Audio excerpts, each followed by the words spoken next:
Okay, so this is the second movement in the series of movements I'm talking about for the posterior chain. Basically, it's an adaptation of something that could be seen as from yoga. However, humans are humans. It doesn't have to be from a specific modality, Qigong, Tai Chi, yoga or whatever. It's just we have a human body. We all pretty much have the same parts. So again, we're looking at the upper thoracic, where the majority of my clients have issues. Family, friends, everyone's got this stuff going on average, by the way, on average. Obviously, we have outliers in society.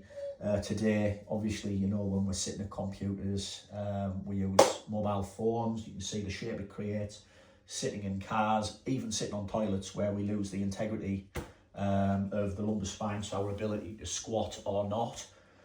You see people who squat and will come down and tip the heels up if they can get that deep. So this is something I'll be showing you as well. So basically, if you hear any strange sounds, it's my Weimaraner who doesn't like being behind a door when we're through this side. Okay, so basically, the right height for me would be the fourth step on a set of stairs. So I'll put my hand on the step.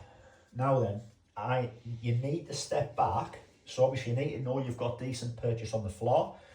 You'll see again, I'm on the balls of my feet because it brings spring to the situation.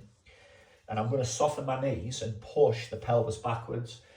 Now, if this was a full downward dog in yoga, this would be on the floor and my legs would be locked and my back would be flat, right? Anybody that knows yoga.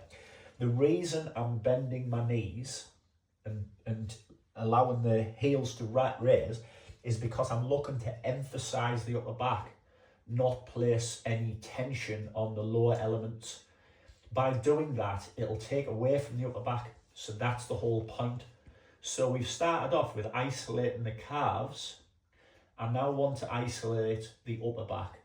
So if I tip my pelvis, you should be able to see that my back's flat. So if I go the other way, if I was to do it that way, you can see that the coccyx is tipped down and it curves my spine. If I go that way, it flattens the back.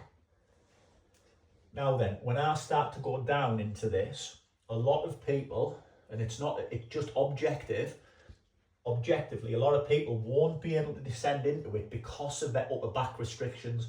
Absolutely 100% should not be pushing this hard. Again, it's the same thing as with the calves. And anything I ask you to to consider for yourselves, it's about listening internally to what your restrictions are. More is not always better by far, because if you go too far, you'll cause an injury or an adaptation. And to be honest with you, I don't want any emergency phone calls because you've hurt yourself and you need a treatment. The whole idea of me showing you this is you need me less. Trying to help people to help themselves because we're just not educated in this stuff. Okay, so I'm going to sink down and I'm going to start sinking into my upper back. So the bum's getting pushed out the pelvis and you'll see me go down. I'll probably be close to flat. Now again, instead of just going in flat, I'm going to undulate. And the reason I'm undulating is I'm feeling each side because my upper left thoracic is where I have my issues. So I'm just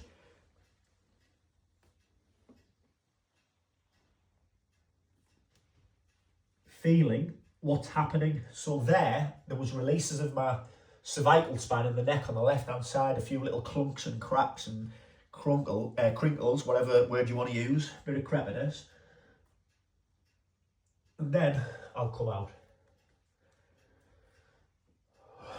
Again, it's all about our own limitations and our own physicality. A lot of the time, again, from a personal ego perspective, we all have one, is we think, oh, I can push further, I can do this, I can do that, I can touch my toes or whatever. It's not about that. It has to be completely an internal dialogue going on, that you're looking to gently open yourself up, not force anything or go to any specific place. So, okay, look.